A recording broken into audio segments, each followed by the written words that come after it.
اعوذ باللہ من الشیطان الرجیم بسم اللہ الرحمن الرحیم الحمد للہ رب العالمین وصلی اللہ علی سیدنا و نبینا محمد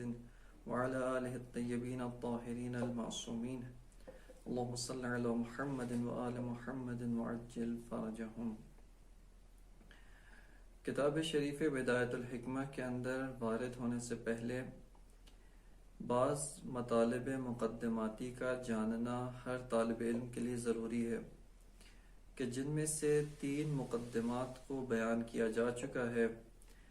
مطلب چہارم کہ جو علم فلسفہ کی نسبت دیگر علوم کے ساتھ قرار پاتی ہے، اس کے بارے میں گفتگو جاری تھی۔ جلسہ گزشتہ کے اندر یہ مطلب بیان کیا گیا تھا کہ علم فلسفہ تمام علوم کی نسبت العلوم کا درجہ رکھتا ہے، اور تمام علوم اپنے مبادئ تصوری اور مبادئ تصدیقی کے اثبات کے لیے فلسفہ کے محتاج ہیں۔ اس کے بعد یہ مطلب بیان کیا گیا کہ بعض علوم اگرچہ ترتیب آموزشی و ترتیب تحصیلی کے لحاظ سے علم فلسفہ سے پہلے قرار پاتے ہیں، اور اگر ایک طالب علم چاہتا ہے کہ فلسفی مباحث کو دقیق طور پر ہضم کر سکے اور فلسفی مباحث کو دقیق طور پہ حل کر سکے، اس کے لیے ان مقدماتی علوم کا جاننا اور ان کو حاصل کرنا انتہائی ضروری قرار پاتا ہے۔ یہیں پر ایک اور مطلب جس کی طرف توجہ ضروری ہے، اور وہ علم فلسفے کا دیگر علوم عقلیہ کے ساتھ فرق کرنا ضروری ہے۔ یا بعض علوم ایسے ہیں کہ جو علم فلسفہ سے بہت زیادہ مشابہت رکھتے ہیں، اور اسی وجہ سے ان علوم میں اور علم فلسفہ کی حدود کے درمیان فرق واقع نہیں کیا جاتا، اور مباحث میں خلط بہت زیادہ رونما ہوتا ہے۔ سب سے پہلے جس علم کے بارے میں گفتگو کرتے ہیں وہ ہے علم فلسفہ اور علم منطق۔ ان میں آپس میں کیا ارتباط موجود ہے، ان میں آپس میں کیا ربط موجود ہے۔ علم فلسفہ اور علم منطق دونوں علوم عقلیہ میں سے ہی قرار پاتے ہیں، اور جیسا کہ آپ کے سامنے فلسفے کی متعدد اصطلاحات کو بیان کیا گیا تھا، جن میں پہلی اصطلاح فلسفہ بمعنی عام یا حکمت بمعنی عام کہ جو 6 علوم پر مشتمل تھا، ان میں سے آیا علم منطق قرار پاتا ہے یا قرار نہیں پاتا، یہ بہت تاریخی نزاع و تاریخی جھگڑا ہے کہ جس کو ابو علی سینا نے اپنی کتاب الشفا کے اندر بھی ذکر کیا تھا۔ یہاں پر سوال یہ ہے کہ علم منطق کہ جو ایک علم عقلی ہے اور اس کے اندر مباحث کو عقلی طور پر بیان کیا جاتا ہے، اس میں اور علم فلسفہ کہ وہ بھی ایک علم عقلی ہے، ان دونوں کے درمیان کیا فرق واقع ہوتا ہے، ان دونوں میں کیا فرق ہے۔ سب سے پہلا اگرچہ ان کے اندر شباہتیں بھی موجود ہیں، اور بعض جہات سے یہ دونوں ایک دوسرے سے شباہت رکھتے ہیں کہ دونوں علم اس کے اندر یقین بمعنی الاخذ کا حاصل کرنا ضروری ہے۔ دونوں کے اندر روش عقلی سے استفادہ کیا جاتا ہے، اگرچہ علم منطق کے اندر خاص قسم کی روش عقلی سے استفادہ کیا جاتا ہے، لیکن دونوں کے اندر روش عقلی معتبر ہے۔ پہلا فرق کہ جو ان دونوں علوم کے اندر واقع ہوتا ہے، اور وہی ان دونوں علوم کی سرحد کو ایک دوسرے سے جدا کرتا ہے، وہ ان دونوں علوم کا موضوع کے اندر اختلاف ہونا ہے، یعنی دونوں علوم کے موضوعات ایک دوسرے سے مختلف ہیں۔ علم فلسفے کا موضوع موجود بما ہوا موجود ہے، یعنی واقعیت ہستی، واقعیت حقیقی، حقائق اشیاء و ہستی اشیاء سے گفتگو کرنا اور ان کے بارے میں بحث کرنا علم فلسفے کا موضوع قرار پاتا ہے۔ فلسفہ تمام اشیاء سے بحث کرتا ہے، تمام اشیاء سے گفتگو کرتا ہے، لیکن اس جہت سے ان سے بحث اور گفتگو کرتا ہے جس جہت سے وہ اشیاء واقعیت رکھتی ہیں، جس جہت سے وہ اشیاء حقیقت شمار ہوتی ہیں۔ اس کے علاوہ فلسفے کے اندر ہم اشیاء کی جو شناخت حاصل کرتے ہیں، یہ اشیاء کی شناخت کسی اور علم کا مقدمہ واقع نہیں ہوتی ہے۔ یعنی مقدمہ واقع ہونے سے مراد یہ ہے کہ اس طرح سے نہیں ہے کہ فلسفہ کسی اور علم کے لیے علم عالی شمار ہو اور ایک آلہ و ایک ابزار و ایک وسیلے کے طور پہ اس علم کے مقدمات میں سے قرار پائے۔ اگرچہ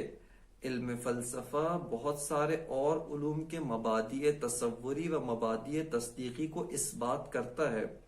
اور اس جہت سے تمام علوم پر فوقیت رکھتا ہے، لیکن فلسفہ کسی علم کے لیے بطور آلہ و بطور ابزار استعمال نہیں ہوتا ہے۔ علم منطق اس کے برعکس قرار پاتا ہے۔ علم منطق وہ واقعیت ہستی سے گفتگو نہیں کرتا، واقعیت اشیاء سے بحث نہیں کرتا ہے۔ علم منطق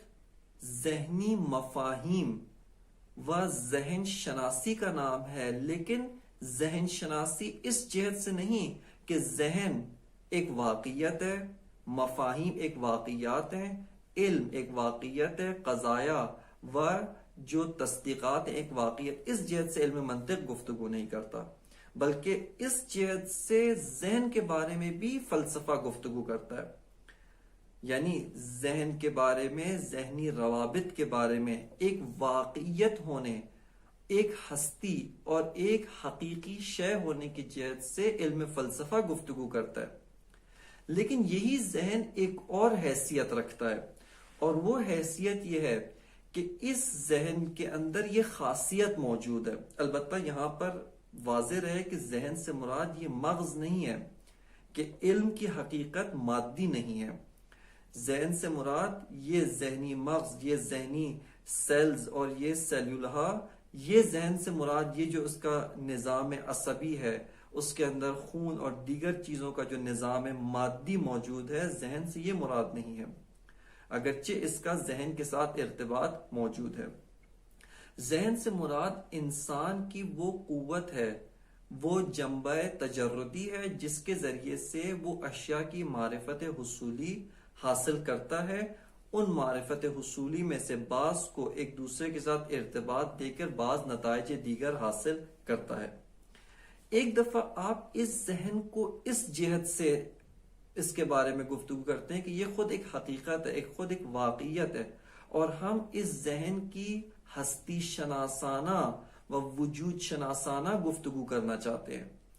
اس جہت سے یہ علم فلسفہ جس کا کام موجودات سے ان کی واقعیت، ان کی ہستی کی جہت سے بحث کرنا ہے، علم فلسفہ کا جز قرار پاتا ہے۔ لیکن اس ذہن کی ایک اور خاصیت ہے، اور وہ کہ بعض علوم، بعض مقدمات کو یہ پہلے قرار دیتا ہے اور انہی سے بعض اور مقدمات کو حاصل کرتا ہے۔ یہاں پر ذہن کی اس خاصیت کہ وہ ایصال الی المطلوب کرتا ہے، یعنی وہ ہمیں اس چیز کی طرف پہنچاتا ہے جس کو انسان طلب کرتا ہے، اس جہت سے علم منطق ذہن سے گفتگو کرتا ہے۔ اس مطلب کو مزید تھوڑا سا وضاحت کی ضرورت ہے کہ آپ توجہ فرمائیے۔ ایک انسان، مثال کے طور پہ ہم نے دیکھا ہمارے سامنے ایک انسان کھڑا ہے، یہاں پر ہم دیکھنا چاہتے ہیں کہ انسان کی حقیقت کیا ہے، انسان کی تعریف کیا ہے۔ یہاں پر ذہن کا کیا کام ہے؟ ایک چیز اس کے لیے مجہول ہے، یعنی وہ اس کے بارے میں جہل رکھتا ہے، اس کے بارے میں علم نہیں رکھتا۔ یہاں پر بعض معلومات جو اسی ذہن کے اندر موجود ہیں، ان معلومات کو اس طریقے سے ترتیب دینا کہ وہ کشف مجہول کا باعث بنے، ایصال الی المطلوب کا باعث بنے، اس جہت سے و اس پہلو سے علم منطق گفتگو کرتا ہے۔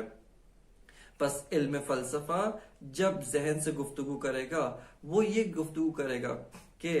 وجود ذہنی کس نوعیت کا وجود ہے؟ آیا وجود ذہنی حقیقت رکھتا ہے یا محض توہم و محض ایک وہم باطل ہے، ایک تخیل باطل ہے؟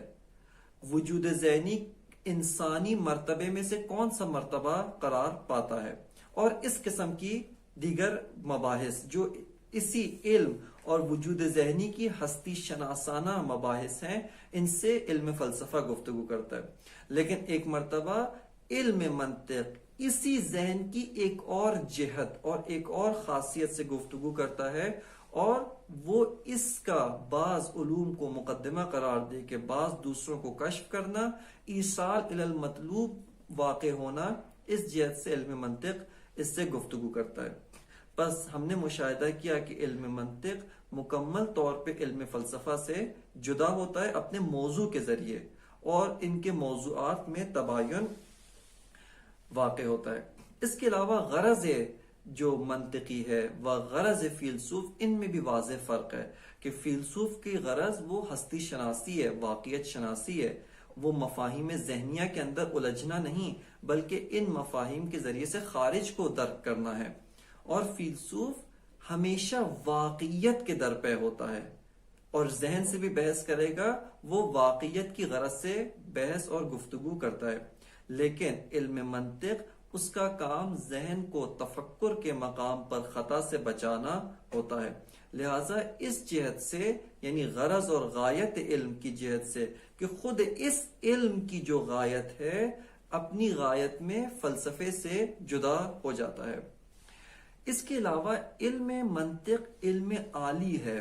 علم عالی سے مراد حمزہ کے ساتھ عالی یعنی اعلیٰ قرار پاتا ہے، ایک وسیلہ اور ٹول ہے تفکر کے لیے، اور اس آلے اور اس وسیلے کے ذریعے سے تمام علوم جن کا سروکار تفکر سے ہے، جن کا سروکار تعقل سے ہے، ان کے لیے علم منطق ایک ٹول اور وسیلے کے طور پہ قرار پاتا ہے، جبکہ علم فلسفہ علم استقلالی ہے، یعنی علم فلسفہ کے جو مسائل ہیں وہ کسی اور علم کے لیے بطور وسیلہ، بطور ابزار استعمال نہیں ہوتے ہیں،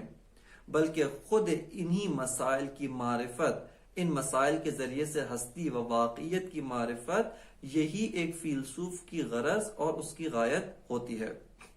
جبکہ علم منطق ایک علم عالی ہے، دیگر علوم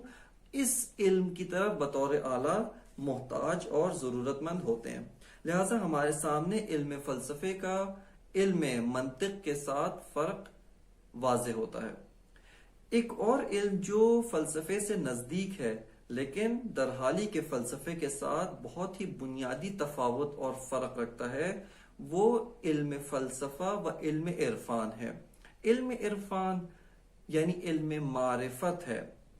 کہ اس کے اندر اس کے بھی دو حصے ہیں۔ ایک علم عرفان عرفان نظری کہلاتا ہے، اور ایک علم عرفان علم سیر و سلوک یا علم عرفان عملی کہلاتا ہے۔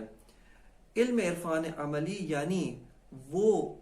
ان چیزوں کی معرفت کہ جو ایک انسان سالک کو قدم بقدم عرفان عملی و تہذیب نفس و سیر و سلوک الی اللہ کی جانب بڑھاتے ہیں، کہ اس کا فرق علم فلسفہ سے بہت زیادہ واضح اور روشن ہے۔ علم عرفان نظری بھی علم واقعی ہے، یعنی واقعیت شناسی کرواتا ہے، ہستی و خارج کے ساتھ بحث اور گفتگو کرتا ہے، اور واقعیت اشیاء کی بھی معرفت ہمیں کرواتا ہے۔ لیکن علم عرفان نظری اگرچہ بعض نے کہا ہے کہ موضوع کے لحاظ سے علم فلسفہ کے ساتھ جدا ہو جاتا ہے، کہ علم فلسفے کا موضوع بعض بیانات کے مطابق کہ جن میں البتہ بعض اشکالات بھی موجود ہیں، وہ وجود بشرط لا یا وجود لا بشرط قسمی ہے، جبکہ علم عرفان نظری کا موضوع لا بشرط مقسمی ہے، کہ اس کے بارے میں انشاءاللہ مفصل گفتگو آئندہ آنے والی کتابوں میں آئے گی۔ البتہ یہاں پہ ہم جس فرق کو بیان کرنا چاہتے ہیں، اور وہی مد نظر ہے، وہی محوری فرق ہے، وہ ان کا روشی لحاظ سے فرق ہے۔ علم فلسفہ کے اندر کوئی بھی مطلب اگر اس بات کرنا چاہتے ہیں یا ابطال کرنا چاہتے ہیں، اس مطلب کو ہم ثابت کرنا چاہتے ہیں یا اس مسئلے کے اندر تحقیق کرنا چاہتے ہیں، بنیادی ترین روش عقلی ہے۔ اگر فیلسوف روش کشفی سے استفادہ کرتا ہے یا متون دینیہ میں روش نقلی سے استفادہ کرتا ہے، اس وقت تک فلسفے کا حصہ قرار نہیں پاتے جب تک ان کو عقلی پیراہے میں اور عقلی قالب میں ڈھال کر اس بات نہ کرے۔ یعنی اگر فیلسوف براہ راست متون دینیہ کو آ کر فلسفے میں نقل کرے، یہ فلسفہ تشکیل نہیں پاتا۔ اگر اسی طرح عرفاء کے کشف و شہود یہ اپنے کشف و شہود کو عقلی پیراہے اور عقلی استدلال میں ڈھالے بغیر آ کر علم فلسفہ کی کتاب میں لکھ دے، اس سے وہ جزء علم فلسفہ قرار نہیں پاتے۔ علم فلسفہ کا حصہ قرار پانے کے لیے، جیسا پہلے آپ کی خدمت میں بیان کیا، ان علوم کو، یعنی یہ جو ہمارے سامنے قضایا ہیں جو کشف و شہود سے حاصل ہوئے یا متون دینیہ سے حاصل ہوئے، ان کو ایک پیراہے کے اندر تبدیل کر کے ہویت عقلی کے ساتھ ان کو اگر اس بات کیا جائے، استدلال عقلی کے ساتھ اگر ان کو اس بات کیا جائے، تو یہاں سے علم فلسفہ تشکیل پا جاتا ہے، اور یہی علم فلسفہ کی روش، یعنی بنیادی و اساسی روش قرار پاتی ہے۔ لیکن اگر علم عرفان نظری کو روشی لحاظ سے دیکھا جائے تو وہ مطلب علم عرفان نظری کی بنیاد قرار پاتی ہے کہ جس کو کشف و شہود سے عارف نے درک کیا ہو۔ اگر ایک مطلب کو دین نے بیان کیا ہے، یعنی خداوند متعال کے اس بات یا بعض اور مطالب جن کو دین نے بیان کیا ہے، آیات و روایات نے ان کو بیان کیا ہے، اس وقت تک علم عرفان نظری کا حصہ نہیں قرار پاتے جب تک ایک عارف اپنے شہود قلبی کے ذریعے سے ان مطالب کو کشف نہ کرے۔ لیکن عارف جب ریاضات کرتا ہے، عبادات کرتا ہے، تزکیہ نفس کے ذریعے سے اس مرتبے پر فائز ہو جاتا ہے کہ اسی قضیے کو، اسی مطلب کو جس کو دین نے آیت یا روایت کی شکل میں بیان کیا ہے، عارف اپنے شہود کے ذریعے سے اسی مطلب کو پا لیتا ہے، اس وقت یہ عرفان نظری کا حصہ قرار پاتے ہیں۔ اسی طرح ممکن ہے کہ عارف ایک مطلب کو استدلال کے ذریعے سے سمجھ جائے، لیکن یہ علم عرفان نظری کا حصہ قرار پانے کے لیے کافی نہیں ہے، بلکہ اس مطلب جس کو عارف نے کشف و شہود کے ذریعے سے پایا، جس کو استدلال کے ذریعے سے پایا ہے، جب تک کشف و شہود کے ذریعے سے اس بات نہ کرے، اس وقت تک علم عرفان نظری کا حصہ قرار نہیں پاتے۔ بس علم عرفان نظری کی بنیادی ترین روش شہودی یا وہی شہود قلبی ہے، اور اگر عارف دیگر روشوں سے استفادہ کرتا ہے، روش عقلی، روش نقلی، روش تجربی یا کسی اور روش سے استفادہ کرتا ہے، اس وقت تک یہ قابل قبول نہیں ہے اور علم عرفان نظری کا حصہ قرار نہیں پاتے جب تک کشف و شہود کے ذریعے سے ان مطالب کو اس بات نہ کیا جا سکے۔ بس روش کے لحاظ سے بھی علم عرفان نظری وہ علم فلسفہ سے بہت زیادہ فرق رکھتا ہے، اور ان دو علوم کے اندر جو ہے وہ فرق واضح اور نمایاں ہے۔ اگرچہ یہ بات واضح رہے کہ ان علوم میں آپس میں تعامل بھی موجود ہیں۔ علم عرفان نظری علم فلسفہ کے لیے بعض دریچے کھولتا ہے، بعض باب کھولتا ہے، بعض چیزوں کو واضح کرتا ہے، جیسا کہ شیخ اشراق نے کشف و شہود کے ذریعے سے عالم مثال کو کشف کیا۔ یہ کشف و شہود علم فلسفے کے لیے دروازہ کھولتا ہے کہ اس عالم مثال کی وجود شناسی کریں، یہ کس نوع کا وجود ہے، کس نحوے کا وجود ہے، اس کا نحوہ وجود کیسا ہے، کیفیت وجودی کیا ہے، خواص سے وجودی کیا ہے، ان سب کو بیان کرنا فلسفے کا کام ہے، اور ان کی تبیین عقلی اس وقت فلسفے کے لیے میسور ہوئی جب کشف و شہود نے یہ دروازہ کھولا۔ اسی طرح بعض مباحث عقلی مباحث عرفانی کے لیے ابواب کھولتے ہیں، لہذا یہاں پر علوم میں بالخصوص یہ جو قریب المعنی علوم ہیں، ان علوم میں تعامل بہت زیادہ پایا جاتا ہے۔ ایک اور علم جس کی نسبت علم فلسفے کے ساتھ مشخص کرنا ضروری ہے، وہ ہے علم عرفان، علم فلسفہ اور علم کلام۔ کہ علم کلام جو ہے ایک ایسا علم ہے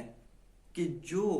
ایک خاص موضوع کے ساتھ تشکیل نہیں پاتا، بلکہ ایک غرض و غایت کی تحت تشکیل پایا ہے،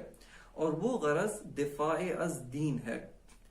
یعنی محوریت متون دینی کی اساس پر دینی قضایا و دینی مباحث کا دفاع کرنا ایک متکلم کا اصلی و اساسی فریضہ قرار پاتا ہے۔ یہاں پہ علم فلسفہ اور علم کلام میں بعض اوقات بہت زیادہ اشتباہ، بہت زیادہ خلط رونما ہوتا ہے، اور اسی وجہ سے بعض افراد کہ جو فلسفہ اسلامی کو قبول نہیں کرتے، انہوں نے اشکال کرتے ہوئے یہ کہا ہے کہ فلسفہ اسلامی وہی کلام ہے اور علم کلام تشکیل پاتا ہے، اور اس کے درمیان انہوں نے بہت سارے اور اشکالات پیش کیے ہیں۔ سب سے پہلے مختصر طور پہ ہم ہویت علم کلام یعنی علم کلام کی حقیقت کیا ہے، علم کلام کی اساس اور بنیاد کیا ہے، اس کے بارے میں ایک مختصر سے گفتگو کر کے مقدمہ اس کو قرار دیتے ہیں تاکہ علم کلام اور علم فلسفہ کے اندر فرق کو روشن کیا جا سکے۔ سب سے پہلا مطلب علم کلام کے بارے میں یہ ہے کہ علم کلام کا کوئی موضوع خاص نہیں ہے، اگرچہ کہا جاتا ہے کہ علم کلام کا موضوع دینی قضایا، دینی جو مطالب یا دینی عقائد ہیں، اور کلام قدیم اس کا موضوع یہی عقائد و اصول دین قرار پاتا تھا، لیکن جیسا کہ موجودہ دور کے اندر بہت سارے شبہات وہ احکام دین کے بارے میں ایجاد کیے جاتے ہیں۔ آیا کسی انسان کو سنگسار کرنا یہ عقل کے مطابق ہے یا عقل کے مطابق نہیں ہے؟ کیا یہ انسان کی توہین قرار پاتا ہے یا توہین نہیں ہے؟ کیا انسان احکام کا مقید ہے، اس کی قید میں ہونا ضروری ہے، یا انسان آزاد ہے؟ اس طرح کی اور مباحث کہ جن کو شبہے کے طور پر دینی قضایا، دینی مطالب کے اوپر وارد کیا جاتا ہے، یہاں پر علم کلام و ایک عالم علم کلام کی ذمہ داری ہے کہ دین کے دفاع کی غرض سے ان شبہات کا جواب دے۔ بس علم کلام ایک علم ہے کہ جو غرض اور غایت اور محوریت غرض و غایت کی اساس پہ تشکیل پاتا ہے، اور اس کا غرض دینی مباحث کا دفاع کرنا ہے۔ اس دفاع دین کے لیے و دینی متون و دینی غرض و غایت کے دفاع کے لیے متکلم آزاد ہوتا ہے کہ کسی بھی روش سے استفادہ کرے۔ وہ اپنی مباحث کے دفاع کے لیے روش نقلی یعنی متون دینیہ سے بھی استفادہ کر سکتا ہے، وہ روش عقلی اس سے بھی استفادہ کر سکتا ہے، روش تجربی سے بھی استفادہ کر سکتا ہے، روش استقرائی و روش قیاسی سے بھی استفادہ کر سکتا ہے، و الہٰذا حتیٰ تاریخی مباحث سے بھی استفادہ کر سکتا ہے۔ متکلم کا ہدف ہمیشہ کسی بحث یا مطلب دینی کا اثبات نہیں ہوتا، بلکہ اس کا غرض و غایت دفاع از دین میں بعض اوقات وہ امور جن کو مخالفین محال قرار دے رہے ہوتے ہیں، ناممکن قرار دے رہے ہوتے ہیں، اس کا غرض و غایت ان کو ممکن بنا کر دکھانا ہے، ان کو ممکن طور پر تصویر سازی کرنا ہے۔ مثال کے طور پہ جیسے کہ ایک اہم مسئلہ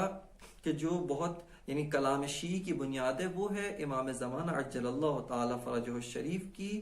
عمر طولانی، یعنی آپ کی عمر مبارک کا طولانی ہونا، کہ اس کے اوپر بہت سارے اشکالات کیے جاتے ہیں کہ آیا طبی لحاظ سے یہ ممکن ہے یا ممکن نہیں ہے، آیا یہ عقلی لحاظ سے ممکن ہے یا ممکن نہیں ہے، جسم اور جسمانیت کے اندر یہ ظرفیت اور یہ استعداد موجود ہے کہ اتنے طویل عرصے تک اپنے آپ کو قائم و دائم اور شاداب و سرسبز رکھ سکے، آیا یہ ممکن ہے یا ممکن نہیں ہے؟ یہاں پہ متکلم کا غرض و غایت یہ نہیں کہ ہمیشہ امام کی طولانی عمر کو اثبات کرے،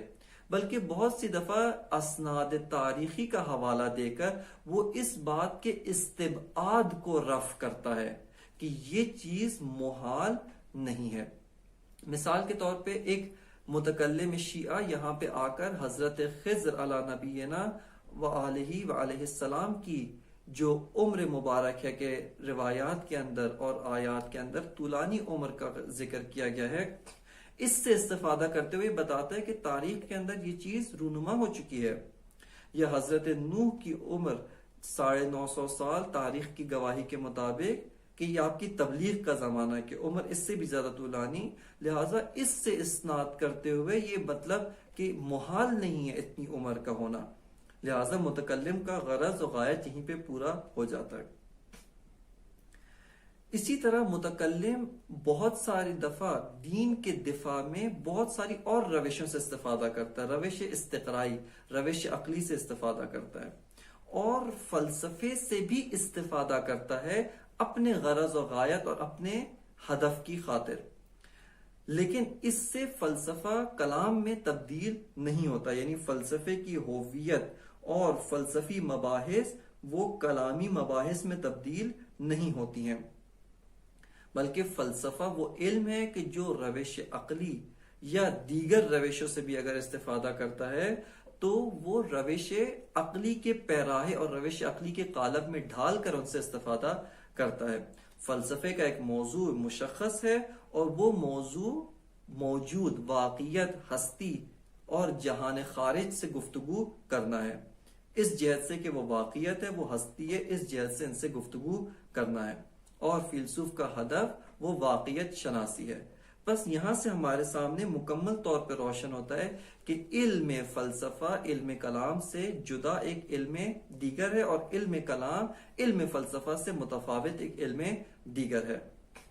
اگرچہ ایک اور مطلب یہاں پر ہم ذکر کرنا چاہتے ہیں، اور وہ یہ ہے کہ فلسفہ علم کلام کی مدد کرتا ہے مباحث فلسفی اثبات دین، اثبات مطالب دینی و اثبات قضایا و متون دینی کے لیے ایک بہت ہی اہم منبع اور ذریعہ شمار ہوتے ہیں۔ خواجہ نصیر الدین طوسی کہ جو ایک فیلسوف بھی تھے اور ایک بہت ہی عظیم محقق، جامع الفنون و ایک جامع شخصیت، ذوالفنون شخصیت تھے، انہوں نے یہ ابتکار انجام دیا کہ مباحث فلسفی کے ذریعے سے کلام کو ارتقا دے کر ایک جدید افق میں وارد کیا۔ انہوں نے مباحث کلامی،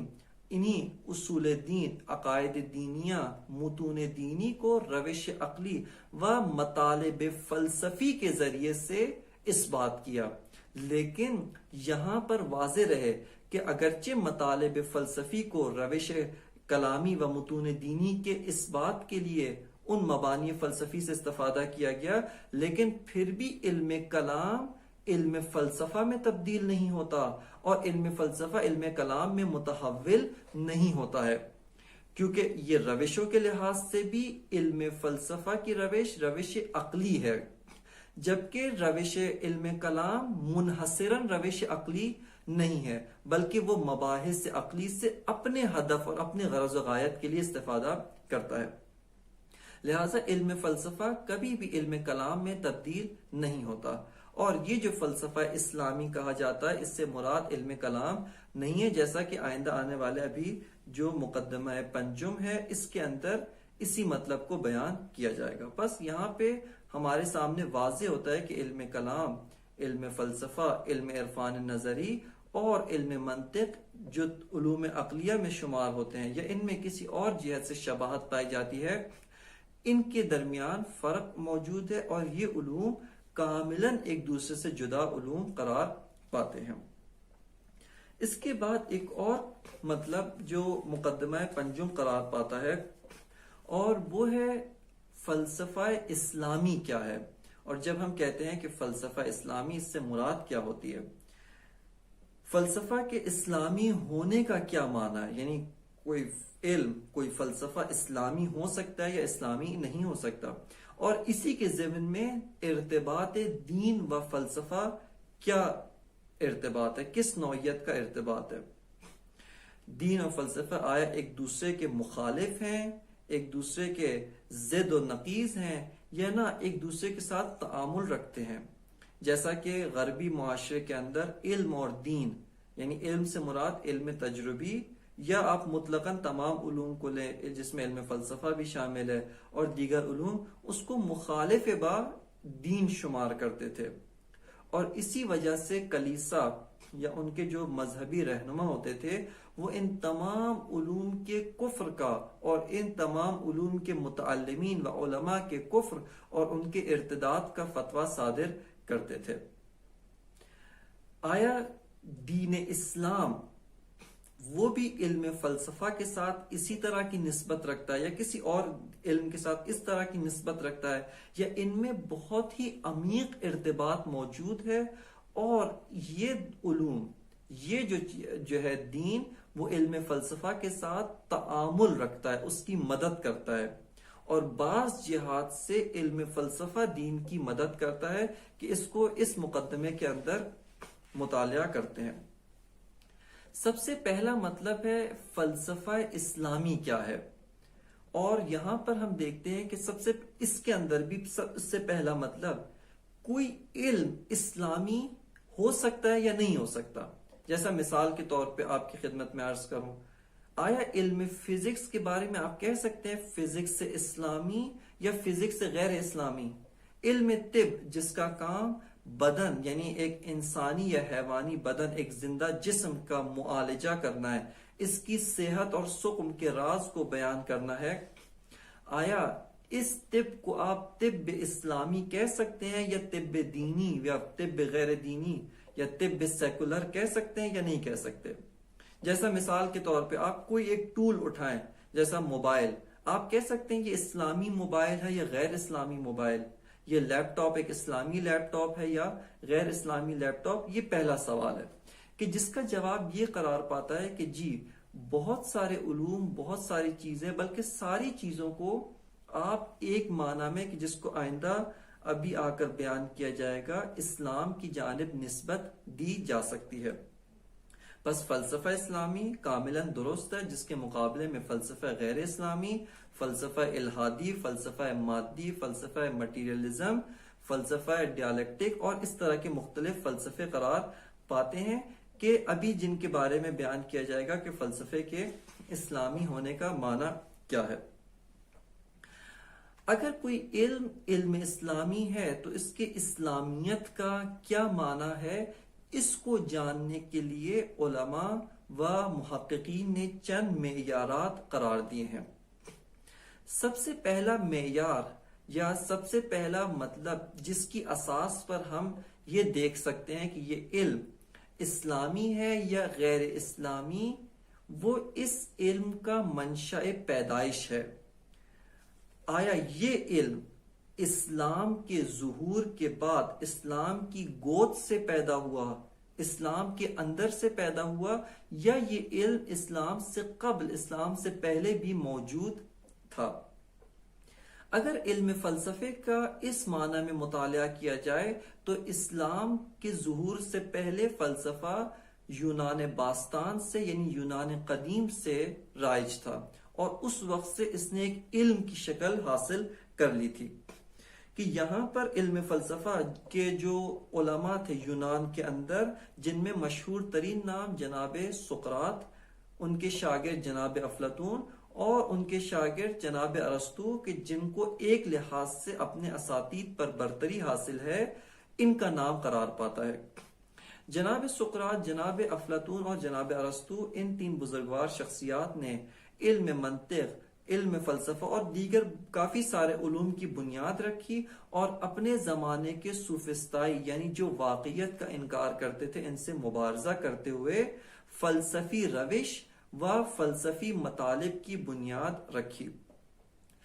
علم فلسفہ کو تدوین کرنے والی شخصیت جس نے باقاعدہ قواعد اور ضوابط کے ساتھ علم فلسفے کو تدوین کیا، علم منطق کو تدوین کیا اور کچھ اور علوم کو بھی تدوین کیا، وہ جناب ارسطو ہے، جن کو اسی وجہ سے، ان کی خدمات کی وجہ سے معلم اول کا عنوان دیا جاتا ہے۔ اس کے بعد فلسفہ اور دیگر علوم جیسے کہ علم طب، علم نجوم، علم ریاضیات، علم طبیعیات، علم منطق، علم فلسفہ اور متعدد علوم کہ اسی کے ہم سنخ اور علوم، جن میں سے بعض علوم غریبہ قرار پاتے ہیں، ان علوم کا اگر تاریخی لحاظ سے مطالعہ کیا جائے، اسلام سے پہلے یہ علم ایک علم کی شکل میں رائج تھے اور علم قرار پا گئے تھے۔ بس اس لحاظ سے دیکھا جائے تو علم فلسفہ ایک علم ہے جو قبل از اسلام قرار پاتا ہے، یعنی اسلام سے پہلے علم فلسفہ ایک علم کی شکل میں قرار پا چکا تھا۔ اس کے بعد تقریباً پہلی صدی ہجری کے نصف میں یا اواخر میں کہا جائے کہ بعض اغراض اور بعض اہداف کی خاطر ان علوم کو زبان عربی کے اندر ترجمہ کیا گیا. یعنی یہ جو علوم جو تقریباً 4 یا 5ویں صدی قبل از میلاد حضرت مسیح علم کی شکل اور علم کی حیثیت قرار پا چکے تھے، ان کو مسلمان مفکرین نے ان علوم کو عربی زبان کے اندر ترجمہ کیا اور عربی لغت، عربی فرہنگ کے اندر ان علوم کو جو ہے وہ ایک مقام اور منزلت حاصل ہوئی. بس یہاں پہ آپ نے دیکھا کہ اس لحاظ سے علم فلسفہ ایک اسلامی علم نہیں ہے. کیوں؟ چونکہ اس کی پیدائش، اس کا منشأ پیدائش خود اسلام، خود ثقافت اسلامی، متون دینیہ قرار نہیں پاتے، بلکہ تاریخی لحاظ سے علم فلسفہ اسلام سے پہلے ایک علم کی شکل اور ایک علم کی حیثیت قرار پا چکا تھا. البتہ یہاں پر ایک اور تحقیقی موضوع ہے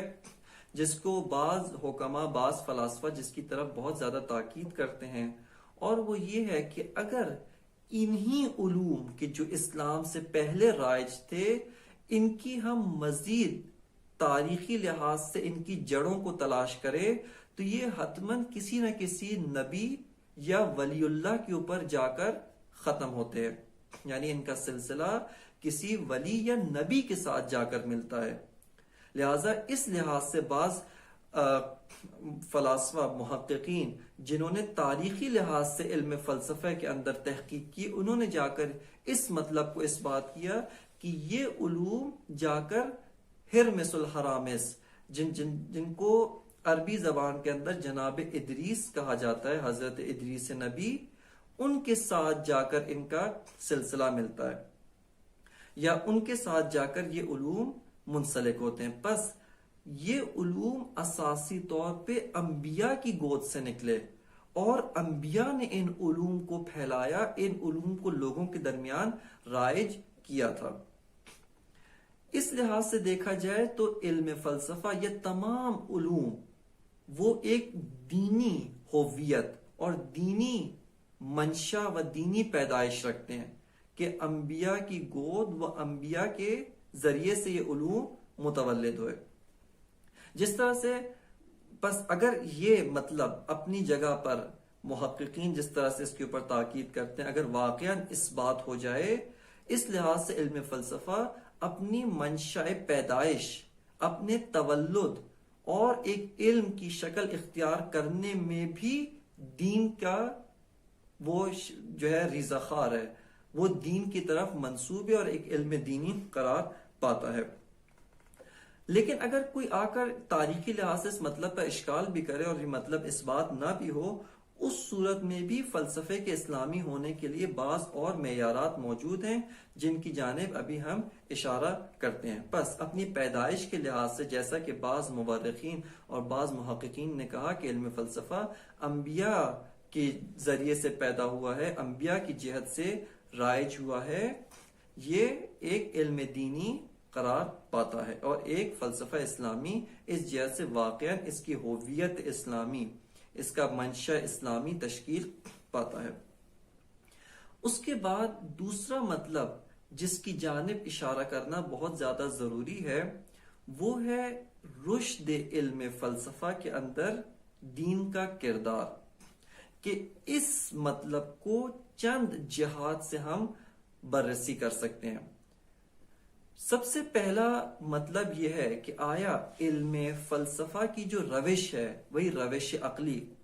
آیا دین اس روش عقلی کی تائید کرتا ہے یا دین اس روش عقلی کی مخالفت کرتا ہے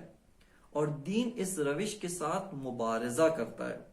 جیسا کہ بعض چیزوں کے ساتھ دین نے مبارزہ کیا، بعض چیزوں کے ساتھ دین اسلام نے مقابلہ کیا اور ان کو حرمت کی حد تک قرار دیا ہے، ان کو اپنے دامن میں گنجائش نہیں دی ہے، جیسے سحر و جادو اور دیگر چیزیں. اگرچہ علم نہیں ہے لیکن مراد یہ ہے کہ ان امور کو دین اسلام نے اجازت نہیں دی. آیا دین اسلام نے روش عقلی کی اجازت دی ہے یا بالفاظ دیگر روش عقلی کی تائید کی ہے یا روش عقلی کی تائید نہیں کی؟ یہاں پہ اگر ہم خود قرآنی آیات اور اس سے زیادہ واضح طور پہ متون دینیہ کی طرف اگر ہم رجوع کریں، جیسے روایات، بالخصوص روایات شیعہ، جن میں سے بھی کتاب شریف اصول کافی، جس کا پہلا باب مرحوم کلینی نے باب عقل و جہل قرار دیا ہے، اس کی طرف رجوع کریں تو یہ ہمارے لیے بہت زیادہ واضح ہوتا ہے کہ دین نے نہ صرف روش عقلی کی تائید کی ہے بلکہ روش عقلی کے اوپر عمل پیرا ہونے کی طرف تمام انسانوں کو ابھارا ہے۔ اس کے بہت ہی چھوٹے سے شاہد کے طور پہ میں ادھر سے شروع کرتا ہوں۔ عقائد کے اندر یہ مطلب بہت زیادہ واضح ہے کہ عقائد کے اندر تقلید جائز نہیں ہے، بلکہ عقائد یعنی اصول دین کو ہر انسان مکلف، ہر انسان کہ جو بالغ ہے، عاقل ہے، اس کے اوپر واجب اور ضروری ہے کہ ان عقائد کو دلیل و استدلال کے ذریعے سے قبول کرے اور دلیل و استدلال کے ذریعے سے اپنی جان و نفس کا حصہ قرار دے کہ ان کے اندر تقلید جائز نہیں ہے۔ بس یہیں سے واضح ہوتا ہے کہ عقائد کے اندر دین اسلام نے خود روش عقلی کی طرف ابھارا ہے کہ آپ عقائد کو اگر حاصل کرنا چاہتے ہیں تو روش عقلی کی جانب رجوع کریں۔ یہ ایک بہت ہی چھوٹا سا شاہد مثال کے طور پہ آپ کی خدمت میں عرض کیا۔ اس کے علاوہ اگر خود متون دینی کی جانب ہم رجوع کریں اور آیات اور روایات کی جانب اگر رجوع کریں تو یہاں پہ ہمارے سامنے متعدد آیات اور روایات قرار پاتی ہیں کہ جس کے اندر تعقل کی جانب ابھارا گیا ہے۔ جیسا کہ بہت ساری آیات کا مفہوم یہی ہے، افلا یعقلون، افلا یتدبرون، کہ کیا تم تدبر نہیں کرتے، غور و فکر نہیں کرتے، کیا تم تعقل نہیں کرتے؟ یہ جیسا کہ اس آیت کے اندر انا فی اختلاف اللیل والنہار، اور اسی طرح متعدد موارد جن کو ذکر کیا گیا، اس کے بعد فرمایا آیات لقوم یعقلون، یا آیات لأولی الالباب، یہ صاحبان غور و فکر کے لیے یہ آیت اور ان کے لیے جو ہے وہ یہ نشانیاں قرار پاتی ہیں۔ بس اسی طرح جیسا کہ اس کے اندر تشویق کی گئی ہے اس آیت کے اندر کہ فَبَشِّرْ عِبَادِيَ الَّذِينَ يَسْتَمِعُونَ الْقَوْلَ ثُمَّ يَتَّبِعُونَ أَحْسَنَهُ، کہ بشارت ہے ان لوگوں کے لیے جو بات سنتے ہیں لیکن ہر بات کو تقلیدی طور پہ قبول نہیں کرتے بلکہ سوچ سمجھ کے ان میں سے احسن قول کی پیروی کرتے ہیں۔ یہ تشخیص سے احسن از غیر احسن خود عقل کا کام ہے کہ عقل کے ذریعے سے احسن اور غیر احسن کو تشخیص دیا جا سکتا ہے۔ اس کے علاوہ جیسا کہ آپ کی خدمت میں عرض کیا کہ اس مطلب کے اندر جو روایات موجود ہیں ان کو ذکر کرنے کی فرصت نہیں ہے کہ مفصل روایات یہاں پر موجود ہیں، جیسا کہ جناب مرحوم کلینی نے کتاب اصول کافی کے اندر پہلا باب باب العقل والجہل قرار دیا ہے، اور اس کے اندر متعدد روایات ہیں کہ جو انسان کو تعقل کرنے کی جانب ابھارتی ہیں اور تعقل کو افضل الاعمال کے طور پر سے قرار دیتی ہیں۔ ان روایات میں سے ایک روایت جس کا خصوصیت کے ساتھ ذکر کرنا چاہتا ہوں، وہ روایت امام موسیٰ کاظم علیہ السلام کی اپنے انتہائی لائق شاگرد جناب ہشام، ان کو امام نے یہ حدیث یوں کی جو بہت ہی مفصل حدیث ہے، جس کے اندر امام نے منزلت عقل کو قرآن کی نگاہ سے اس بات کیا ہے، منزلت عقل کو قرآن کے ذریعے سے ثابت کیا ہے۔ اور اس روایت کی شرح علماء نے و بزرگان دینیہ بالخصوص ملا صدرہ نے شرح اصول کافی کے ذیل میں مفصل طور پر اس کی تشریح فرمائی ہے۔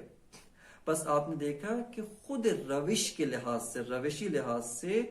دین اسلام نے روش عقلی کی نہ صرف تائید کی، نہ صرف اس کو جائز قرار دیا بلکہ اس کو بنیاد قرار دیا ہے اور اس کی جانب انسانوں کو ابھارا ہے، اس کی جانب تمام مسلمانوں کو تشویق دلائی ہے۔ لہٰذا اس لحاظ سے اگر غور کیا جائے، روش عقلی انتہائی بنیادی روش ہے کہ جس کی جانب دین تشویق کرتا ہے۔ اسی طرح بعض اور روایات میں یوں قرار دیا گیا ہے کہ خداوند متعال نے انسانوں کے اوپر دو طرح کی حجتیں قرار دی، بعض حجت ظاہری ہیں، بعض حجت باطنیہ۔ کہ حجت ظاہری وہی انبیاء، رسل اور معصومین علیہ الصلوۃ والسلام کا سلسلہ طیبہ ہے، اور دوسری طرف حجت باطنی جب پوچھا گیا کہ یہ کیا ہے، امام نے فرمایا یہ وہی عقل ہے، کہ اگر عقل نہ ہو انسان ثواب و عذاب یعنی اس کو عقاب اور جزا یہ اس کی عقل کی بنیاد پر اس کو دیا جاتا ہے۔ انسان کے اعمال کا وزن کتنا ہوگا، میزان عمل میں کون سا عمل بھاری ہے، کون سا عمل خفیف ہے، یہ سارے کے سارے انسان کی عقل اس کے اسی ہویت عقلانی و قوہ عقلانی کی اساس پر قرار پاتے ہیں۔ بس پہلا مطلب یعنی اس لحاظ سے کہ آیا علم فلسفہ ایک علم دینی ہے، یہاں پر ہم نے مشاہدہ کیا کہ روش کے لحاظ سے فلسفے کی جو روش ہے اس روش کو دین اسلام، قرآن اور روایات ان دونوں نے تائید کیا ہے، بلکہ نہ صرف تائید و امضا کیا ہے بلکہ اس کی جانب تشویق کروائی ہے، اور اس کی جانب تمام مسلمین کو ابھارا گیا ہے، اور اس کے اوپر کثیر ثواب اور کثیر دیگر چیزوں کو مترتب و متفرع قرار دیا ہے۔ ان میں سے انشاءاللہ کوشش کریں گے کہ بعض روایات کو آپ کی خدمت میں ذکر کیا جائے اور بعض روایات کے مطالب کو یہاں پر ذکر کیا جائے تاکہ وہ اس مطلب کی تائید قرار پا سکیں، کہ انشاءاللہ تعالی آئندہ آنے والے درس کے شروع میں چند روایات کو بطور نمونہ تیزی کے ساتھ ذکر کیا جائے گا، اور اس کے بعد انشاءاللہ تعالی ہم اگلی اسی باز کے جو بقیہ مقدمات اور بقیہ امور و مطالب ہیں ان میں وارد ہوں گے۔ وصلی اللہ علی سیدنا و نبینا محمد وعلی آلہ الطیبین الطاہرین۔